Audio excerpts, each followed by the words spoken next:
नमस्ते दोस्तों। हम सब इस बात की चिंता में समय बर्बाद करते हैं कि हम गरीब हैं, लेकिन ये सत्य नहीं है। सत्य तो यह है कि जब तक हमारा शरीर पूरी तरह से बेहतर है तो हम उसका उपयोग करके आगे बढ़ सकते हैं और खुद के जीवन को बेहतर बना सकते हैं। अगर कोई व्यक्ति सिर्फ अपनी गरीबी पर ध्यान दे और उसे बदलने की कोशिश भी ना करे तो वह मूर्ख है। एक बार की बात है, एक भिखारी अपने जीवन से परेशान हो चुका था क्योंकि उसे अपने जीवन को चलाने के लिए भीख मांगना पड़ता था। उसे हर एक चीज के लिए भीख मांगना पड़ता था। इसी बात को लेकर वह दुखी रहता और दिन भर यही सोचता कि उसके जीवन में बदलाव कैसे आएगा। यह सोचकर वो हमेशा निराश हो जाता। वह हर दिन देखता कि बहुत सारे लोग निराश होकर आंखों में आंसू लिए और विभिन्न चिंताओं से परेशान गौतम बुद्ध की तरफ जाते हैं और वापस लौटते समय वे लोग बहुत ही खुश होते हैं। वह भिखारी यह नहीं समझ पा रहा था कि गौतम बुद्ध उनके साथ ऐसा क्या करते हैं कि वे बेहद खुश हो जाते हैं। वापस लौटते हुए लोगों के हाथों में ना तो ढेर सारे पैसे होते हैं, ना ही सोने चांदी। तो फिर ऐसा क्या होता है कि लोग बुद्ध के पास से लौटने पर इतना खुश होते हैं। यह सब सोचकर वह भिखारी भी निर्णय लेता है कि एक दिन महात्मा बुद्ध के पास जाएगा और देखेगा कि ऐसा वहाँ क्या हो रहा है कि दुखी लोग उनके पास जाकर खुश हो जाते हैं। वह बुद्ध से मिलने के लिए उनके पास चल पड़ा। जहाँ बुद्ध मौजूद थे वहाँ बहुत लंबी कतार लगी हुई थी, तो वह भिखारी भी कतार में लग गया। कतार में लगकर वह अपनी बारी का इंतजार करने लगा। देखते ही देखते उसकी बारी आई और उसने बुद्ध से कहा, बुद्ध, मैं बहुत गरीब हूँ, मेरे पास कुछ भी नहीं है। मुझे अपना जीवन चलाने के लिए भी दूसरों से भीख मांगनी पड़ती है।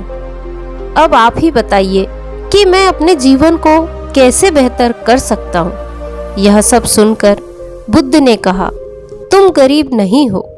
तुम्हें ऐसा लगता है कि तुम गरीब हो क्योंकि आज तक कभी तुमने किसी के लिए कुछ भी नहीं किया है। ना तुमने कभी किसी को दान दिया, ना तुमने कभी किसी की मदद की। तुमने आज तक दूसरों के लिए कुछ भी नहीं किया। यह सब सुनकर भिखारी के मन में एक आशंका जाग उठी। अपनी आशंका को दूर करने के लिए भिखारी ने पूछा, मैं तो एक भिखारी हूँ, मैं लोगों को दान कैसे दे सकता हूँ और कैसे लोगों की सहायता कर सकता हूँ। मुझे तो खुद अपना जीवन चलाने के लिए दूसरों से मांगना पड़ता है। यह सब सुनने के बाद गौतम बुद्ध थोड़ी देर चुप रहे और फिर उसे बोले, तुम्हारे पास हाथ है जिससे तुम लोगों की सेवा कर सकते हो और दूसरों का भला कर सकते हो। इसके अलावा तुम्हारे पास मुंह है जिससे तुम लोगों से अच्छी अच्छी बातें कर सकते हो और दूसरों का हौसला बढ़ा सकते हो। यह सब करके भी तुम दूसरों की सहायता कर सकते हो। जरूरी नहीं कि दान सिर्फ पैसों से किया जाए। हम चाहे तो शिक्षा का भी दान कर सकते हैं, चाहे तो अन्न का भी दान कर सकते हैं। यदि तुम्हारा शरीर अच्छा है तो तुम गरीब कैसे? व्यक्ति बस दिमाग से गरीब होता है। उसे इस विचार से हटकर दूसरों की सेवा में लगाना चाहिए।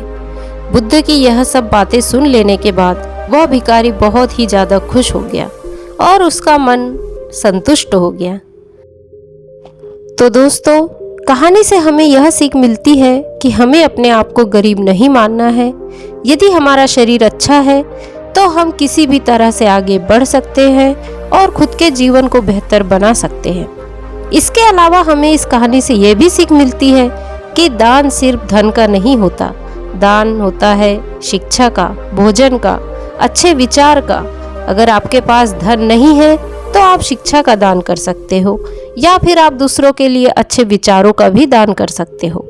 इससे समाज बेहतर बनता है। तो आज की कहानी आपको कैसी लगी कमेंट करके जरूर बताना और कहानी यदि पसंद आई हो तो कहानी को लाइक और शेयर भी करना और मेरे चैनल को सब्सक्राइब करना मत भूलना। नमो बुद्धाय।